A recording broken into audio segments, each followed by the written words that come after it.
Bonjour à tous, 10 000 € de préjudice pour une fruitière du Jura située sur la commune de Hounan. Une fruitière à Comté a subi un cambriolage dans la nuit du 3 au 4 décembre dernier. 25 meules de fromage ont été dérobées, ce qui en représente près d'une tonne. Un nouveau coup dur pour la fruitière qui a déjà perdu 3 fournisseurs en lait dont les élevages ont été touchés en octobre par la dermatose nodulaire contagieuse. Une enquête a été ouverte. Et justement à ce propos, la grogne continue chez les éleveurs du Doubs. Une réunion s'est tenue hier après-midi entre les syndicats agricole et la direction départementale des territoires.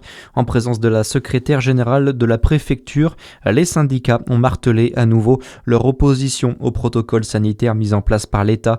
En cas de contamination d'un animal, c'est tout le cheptel qui doit être abattu. Une méthode qui ne porte pas ses fruits selon les syndicats et qui cause un lourd préjudice aux éleveurs concernés. À Chalon-sur-Saône, 14 projets ont été retenus par la municipalité. Portés par des habitants ou des comités de quartier, ils s'inscrivent dans le cadre de l'appel à projets lancé il y a quelques mois qui s'intitule « À vous d'inventer la ville ». 107 propositions ont été reçues au total. La ville devrait inscrire ses projets au budget de l'année 2026 et prévoir une enveloppe d'environ 200 000 € pour les concrétiser. En France, des présidents d'universités lancent un cri d'alarme sur leur situation financière en plein débat budgétaire pour 2026. Celle de Lille, l'une des plus importantes de France, prévoit un déficit de 45 millions d'euros dans son budget l'an prochain. C'est plus du double de celui attendu cette année. Le ministre de l'Enseignement supérieur a annoncé des assises en janvier. L'Union des associations familiales inquiète après le vote du budget de la sécurité sociale. Elle pointe du doigt la suppression actée dans le texte voté mardi de la majoration des allocations familiales entre 14 et 18 ans. Un coup de pouce qui était offert aux familles à partir du deuxième enfant sur cette tranche d'âge.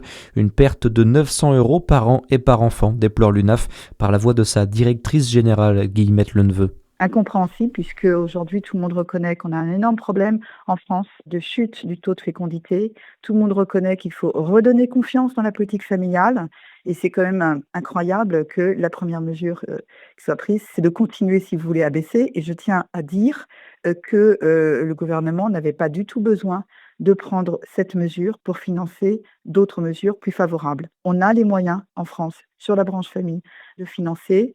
Et vous voyez, il y a une autre mesure qui a été prise, qui a consisté à retirer 6 milliards d'euros de recettes sur la branche famille pour aller sur la vieillesse et la maladie. Bonne nouvelle en revanche pour les familles, le budget 2026 de la sécurité sociale comprend la création d'un congé parental supplémentaire, cumulable au congé maternité et paternité déjà existant. Les sports et le handball, le DMH a été éliminé avec les honneurs hier soir face à Nantes. Les Dijonnais se sont inclinés 32-36 en huitième de finale de la Coupe de France. Retour au championnat dès samedi avec la réception de Toulouse à 20h30. À suivre, c'est votre météo sur Fréquence Plus.